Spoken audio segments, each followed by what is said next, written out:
na ya washugaji sitaisoma hapa, nitawaambia washugaji wangu wakati wa mkutano wa Monday tukikutana, kwa sababu kuna yale ya kila mtu anafaa kuomba tukaweze kusihi Mungu kwa sababu ya mwaka huu, kwa sababu ya yale mambo yanaweza kuwa mabaya, na tuweze kuomba tukave mambo yale mazuri ambayo yako kwa mwaka huu. Niliambia watu wangu hapa, tukifuka mwaka huu, wale walikuwa hapa, ikawa Mungu alikuwa amesema miaka hii 3 tukifuka mwaka wa 2023 siku kama ya leo ya 31st, Mungu alisema hapa, na nikawatangazia ni kwa sababu ya kanisa kudhalalishwa kwa nchi yetu.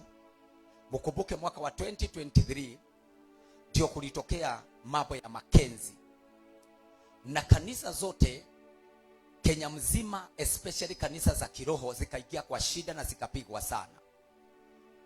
Mambo ya Mungu ikadhalalishwa sana na watumishi wakadhalalishwa.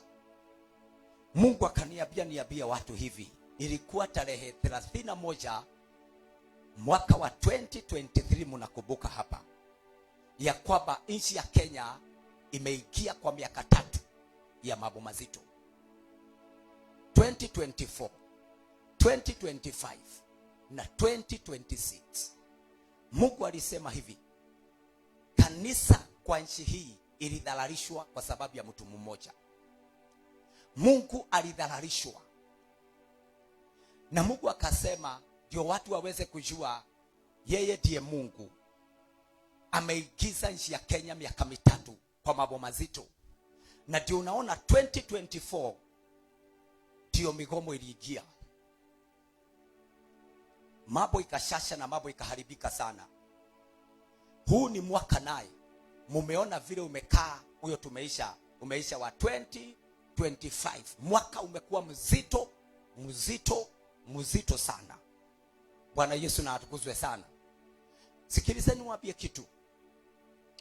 Mungu anasema kama mambo haya ili watoto wake waweze kufikiria, na mahali ambapo tumekosea ama tumekosea Mungu, tupate nafasi ya kurudi na tukaweze kutubu. Huu ndio mwaka wa mwisho wa punishment ya Mungu ambao tuko wa 2026. Lakini Mungu akaniambia hivi, na usikilize vizuri, ya kwamba kwa watu wengi sana kilio kile watu wamelia kimefikia Mungu. Bwana Yesu na atukuzwe sana. Na mambo mazito kwa watu wengi sana mwaka huu itasimama. Na watu wengi wanaweza wakakwambia, kama kuna miaka watu wengi wameenda vibaya ni mwaka wa 2024 na mwaka wa 2025. Hiyo miaka 2 imeshindwa hata kushida ile mwaka wa corona. Kulikuwa kumefungwa ambao mpaka watu hawako wanasafiri.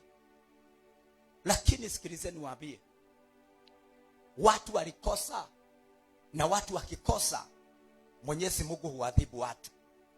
Ndio unakuta mwaka wa 2025 hata ukiuliza kazi hakuna mtu angekupea kazi. Anakupea kazi aje, na kazi ni kusimamisha, wanasimamisha kwa makampuni. Shetani na ashidwe. Lakini mwaka huu ni tofauti sana na hiyo miaka 2 ambao tumepita, na utasikia hapa. Nataka kwanza nikusomee yale kwanza tunafaa kuombea sana. Tunaifaa tuiombee, tulilie Mwenyezi Mungu sana. Na tukililia Mwenyezi Mungu, najua Mungu anasikia maombi na ushindi utaonekana. Kitu ya kwanza nataka kuongea kwa mwili wa Kristo, kwa sababu huu ndio umebeba mambo mingi sana. The body of Christ. Hii ni kanisa. Hii ni kanisa, na sisemi ni kanisa ya Mlima wa Bwana, ni kanisa kwa nchi ya Kenya. Kanisa kwa nchi ya Kenya iko kwa hali ngumu na iko kwa vita, na watu wengi sana hawajui. Bwana Yesu na atukuzwe sana. Ya kwanza kwa body of Christ inasema hivi, mwaka huu kutakuwa na upinzani wa maneno kwa makanisa. Antichrist watainuka na injili ya kupotosha watu wasiende kanisani.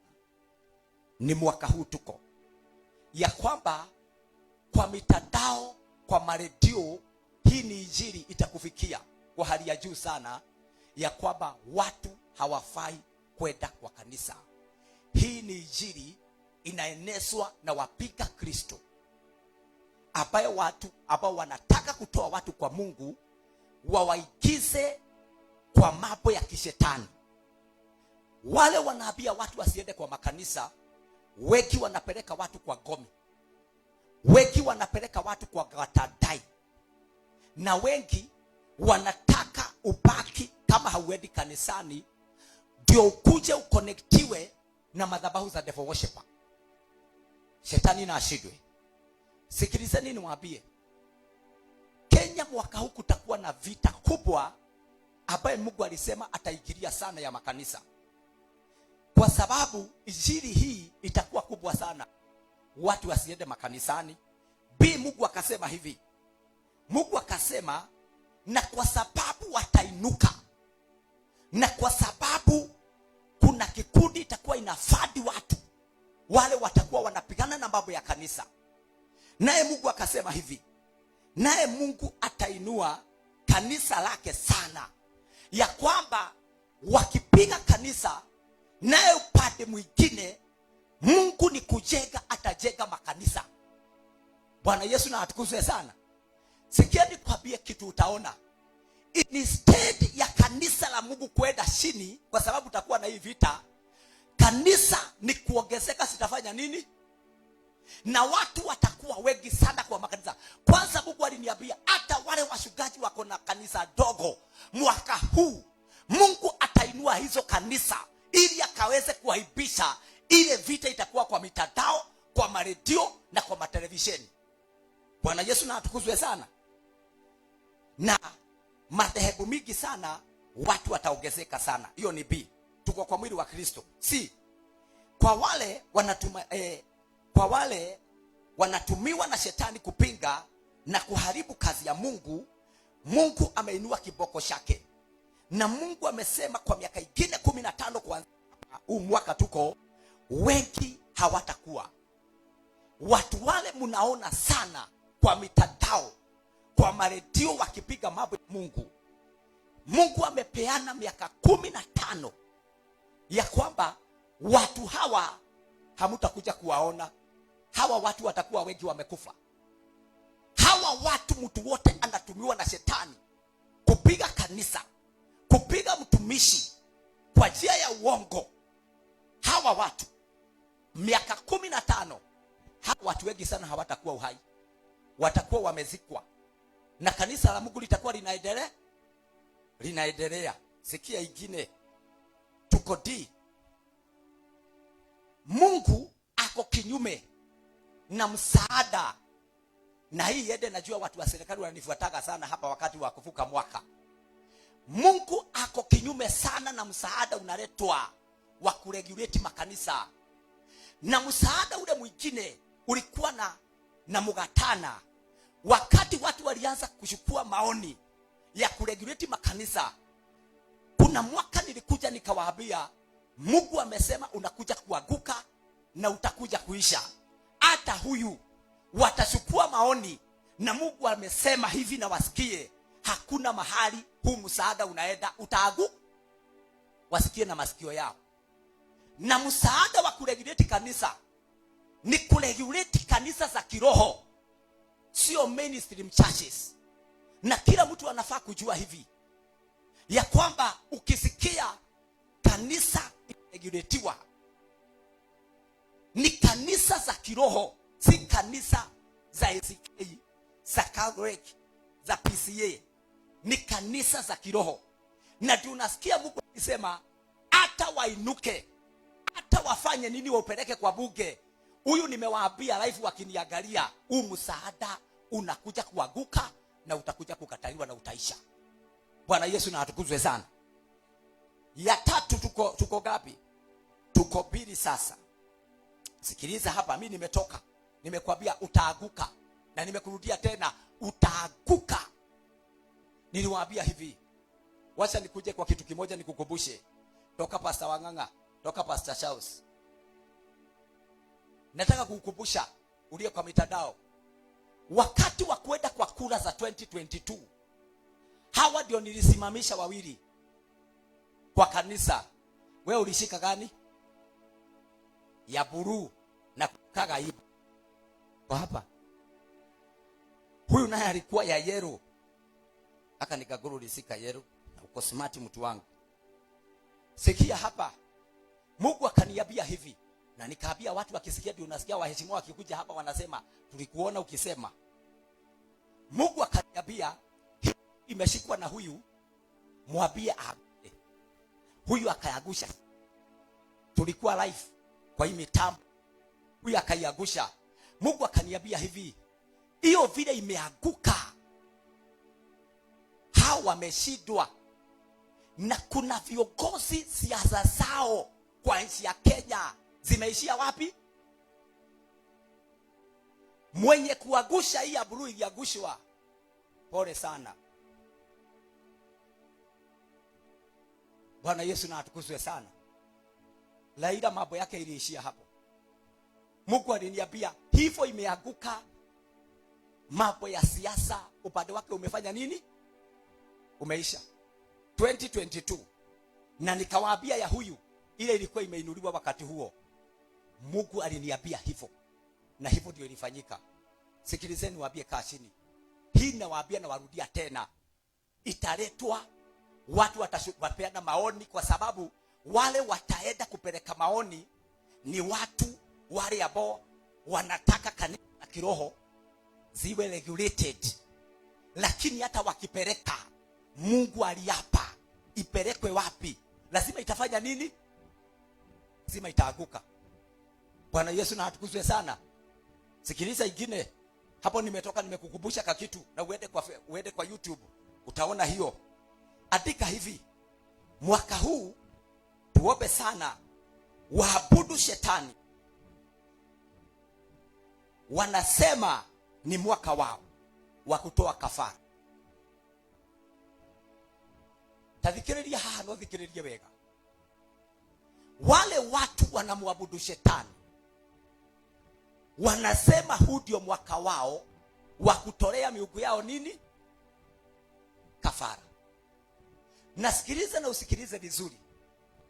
Mambo inaweza kuwa imeharibika kwa watu wale hawaombi, kwa sababu watu hao wakitoa kafara zao za kishetani, na wanatoaga kwa sababu ya hiyo 6 unaona hapo, hiyo ndio wanafuataga. Bwana Yesu na atukuzwe sana. Wakitoa kafara zao vile wanasema, hii ndio mambo inakuja kutokezea kwa nchi yetu. Na kwa hivi, kwa sababu you are a Christian, ufatarite kuhoera family yaku, kuhoera ciana ciaku, kuhoya ugithii na njira. Bwana Yesu na atukuzwe sana. Jambo la kwanza, wakifanya vile wanafanya kwa nchi yetu, kutakuwa na roho kubwa kushinda ya mwaka huu. The spirit of death itakuwa kubwa sana, itafanya kazi mbaya sana kushinda vile umeona watu wamekufa mwaka huu. Hiyo ni ya kwanza. Na Mungu akasema tufuge. Usipofuga hautasema haukuambiwa. Bwana Yesu na atukuzwe sana. Ya pili, maajali mwaka huu, accident zitakuwa mingi, kwa sababu mitego itawekwa kwa mabarabara sana, watu hao wakitafuta kafara zao. Shetani na ashindwe. Ya tatu, tufuge watu, sababu hii pepo itatumwa kwa watu, kwa watoto na watu wazima, ya kujitoa uhai. Yaani unakuta ya kwamba kuna spirit tu inaongelesha mtu, inakwambia commit suicide. Shetani na ashindwe. Ingine hapa, wengine watatumiwa pepo ya kuwa partners wao ama watu wao. Ukute ya kwamba mtu anasimama kwa familia anaua mwenzake. Watu wako kwa doa, mtu anaua bibi yake, shetani na ashindwe. Na hapa ndio Mungu na kusomea yale mabaya ambayo inahitaji maombi sana. Ujue hivi, aliye na masikio anafaa kusikia, sababu watu wanakuja kukumbukwa, waliambiwa kitu ikifanyika kwa familia yao, mambo mabaya ikifanyika kwa familia yao, ndio watu wanakuja kukumbuka. Fugeni sana mambo ya kuuana. Mtu anaoa mpenzi wake kwa familia, muweze kufuga sana. Tufuge pepo ya mioto. Hapa kwanza nahomoka, sababu Mungu aliniambia mwaka huu wale watu wanaenda hasara. Watu wengi wasipoomba wataenda hasara kubwa sana ya kushomekewa na manyumba, kushomekewa na kazi, kushomekewa na mashule. Kuna mioto mikubwa sana iko kwa Kenya mwaka huu, na ukikosa kuomba, ukikosa kufugia familia yako, hautasema ya haukuambiwa. Mfuge sana, kuna hasara, na hiyo ni mambo ambayo inaletwa na mambo ya ushetani, ile inafanywa na watu hawa. Tuende namba 5. Ishi hii Kenya inapoteza watu mashuhuri sana, wanajulikana watu 9 mwaka wa 2026.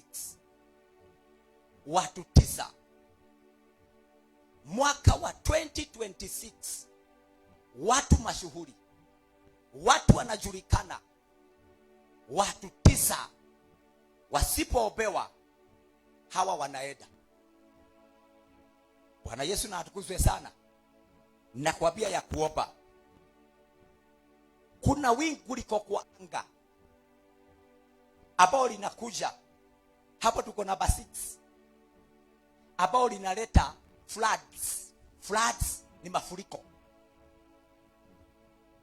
Mafuriko yako jiani, na uandike mahali.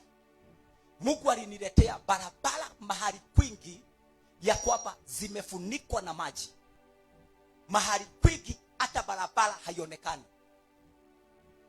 Floods za mwaka huu, barabara, Mungu aliniletea barabara, watu wanatafuta barabara kwa maji, sababu kumejaa maji mahali kwingi sana. Kuna mafuriko mwaka huu. Opa, hakuna mafuriko inakujaga inakosa kubeba watu. Bwana Yesu na atukuzwe sana.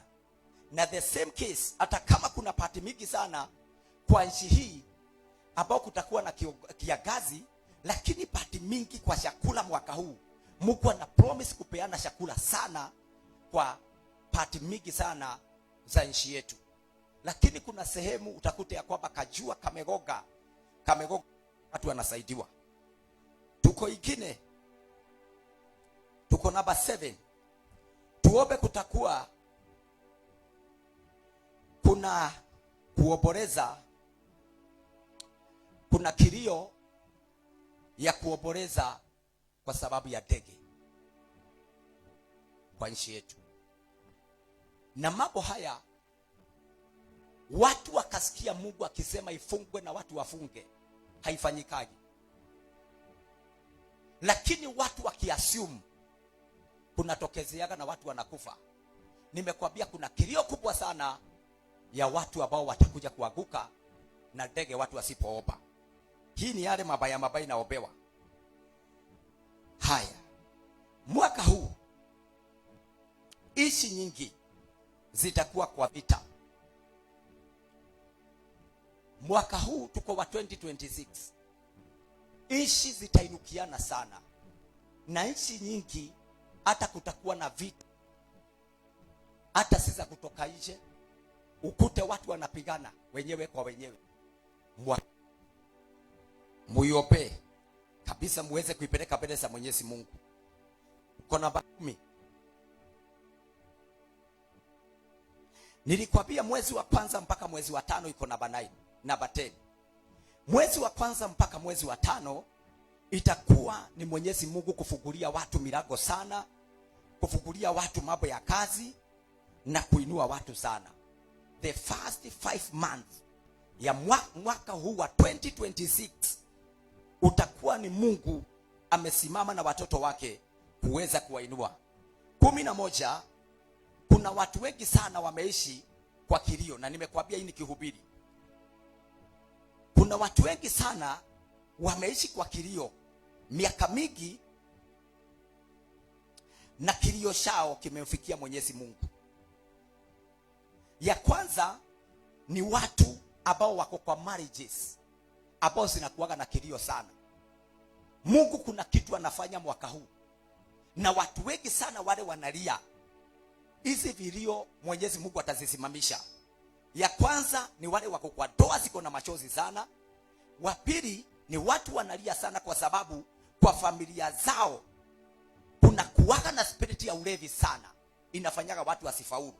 Wengine wamemlilia Mwenyezi Mungu sana, ni kwa familia zinakuwaga zinafuatwa na watu wa magonjwa. Ingine ni watu wale wanaishi maisha ya aibu. Unakuta miaka mingi sana watu hawa wanaishigi miaka ya aibu, kuaibika. Mwenyezi Mungu amesikia kilio cha watu hawa, na wengi Mungu anawatoa kwa aibu. Kitu kingine Mungu anaondolea watu, kuna watu walifungwa gerezani bila makosa, na mwaka huu wanaashiria wengi sana. Na ya mwisho hapo Mungu akasema anaondolea watu wake, si kwa sababu ya dhabihu, kwa sababu ya abia mwenzako, kwa sababu ya Bwana Yesu na atukuzwe sana. Mambo haya yote nimeshikanisha mambo sita hapo, ama ni sita hapo, kanisha hapo mambo mazuri sana kwa watu ambao walikuwa wameishi kwa kilio sana, aligumu hapo Mwenyezi anasimamisha. Hii nilikwambia kwamba nikihubiri 12 restoration of marriages, ya kwamba ndoa mingi sana mwaka huu zinarudisha, Mungu anarudisha ndoa zile watu zimefujika. Na tena nikakwambia watu walio kwa ndoa, huu si mwaka wa shida. Bwana Yesu na atukuzwe sana, msiasha. Mungu anarejesha ndoa mwaka huu. Vitu mingi zile zinatumiwa na mwananchi wa kawaida, tukienda miezi iko hapa zinakuja kurudi chini. Na Yesu na atukuzwe sana. Haya, tuko ingine 14. Mungu hata kubali wale wanasiasa, na hapa nataka kuna mistari ya watatu ya mambo ya siasa hapa ya nchi yetu. Mungu hata kubali wale wanasiasa wanagojaga wakati wa uchaguzi ukifika, ili waweze kupiganisha watu kwa njia ya ukabila. Mungu alisema hata kubali watu wapiganishwe. Bwana Yesu na atukuzwe sana. Na vita za ukabila tunazikataa kwa jina la Yesu. Kuna wale wanagojaga tukikaribia uchaguzi wanaanza kuleta mambo kama haya. Kila mtu ako na uhuru wa kuchagua mtu yule anataka, kusapoti mtu yule anataka. Bwana Yesu na atukuzwe sana. Lakini watu wasipiganishwe. Mwaka huu marupano ya kisiasa itashashana. Namba 15, matusi hamujaisikia, igojeni mwaka huu kwa ya siasa. Huu mwaka utakuwa wa matusi sana, watu watatusiana sana kwa mambo ya siasa. Kutakuwa na reshuffles kwa serikali, kwa parastatus. Hii ni kumaanisha hivi, kuna watu hapa wanakula nyumbani, hata wengine wako kwa serikali mwaka huu. Bwana Yesu na atukuzwe sana. 17, kwa mlima wa Bwana, kwa mlima wa Bwana Mungu atawaondolea watu wengi roho ya umaskini. Semeni roho ya umaskini ishidwe. Mwaka huu kwa hii kanisa Mungu aliniambia kwamba wale watu wamebaki kwa roho ya umaskini. Watu wengi sana wale wanapenda Mungu na wanadhamini Mungu, anawaondoa kwa roho nini? Ya umaskini. Bwana Yesu na atukuzwe sana. Na Mungu akiondoa roho ya umaskini, sisi tunabarikiwa. Kuna watu husimama na kazi ya Mungu, ni wale watu ambao hutoa pesa zao wakati tuko na mambo kama haya tunakuwa nao ya kujenga ya nini. Na Mungu akasema huu mwaka ni wenu. Bwana Yesu na atukuzwe sana. Hebu inua mkono wako, unafanyaga kazi Mungu kwa njia ya pesa yako. Jipigie makofi. Mungu aliniambia hivi, huu ni mwaka wa hawa watu. Mungu atafanya mfanikiwe sana. Bwana Yesu na atukuzwe sana. Mutafanikiwa sana. Kwa wale wanasimama na kazi ya Mungu, atawabariki, atawainua, atawapa kibali. Bwana Yesu na atukuzwe sana. Sijui kama mnatamaniki kusimama kwa njia za utakatifu. Sijui kama mnatamaniki kusimama kwa njia ya kumpendeza Mungu. Bwana Yesu na atukuzwe sana. Ukitaka kupelekana na Mungu, njia inakuwaga tu moja. Lazima uamue kutoka ndani ya roho yako kusimama kwa njia ya utakatifu na kusimama kwa njia za haki. Tareke nyabegeni ya dua kanitheno. Mungu aliniambia anawaongezea magari sana mwaka huu. Hamutaamini. Bwana Yesu na atukuzwe sana. Hata wengine watapata magari hapa wamevuka mwaka bila chochote. Bwana Yesu na atukuzwe sana. Wamevuka mwaka bila chochote. Kuna outbreaks hapo inafaa kuopewa sana za watu na kwa mifugo. Hapo inafaa iwopewe sana mwaka huu. Na nikimalizia, Bwana Yesu na atukuzwe sana. Naomba watoto wangu wa kiroho wale wako hapa, najua kuna wageni. Ukiona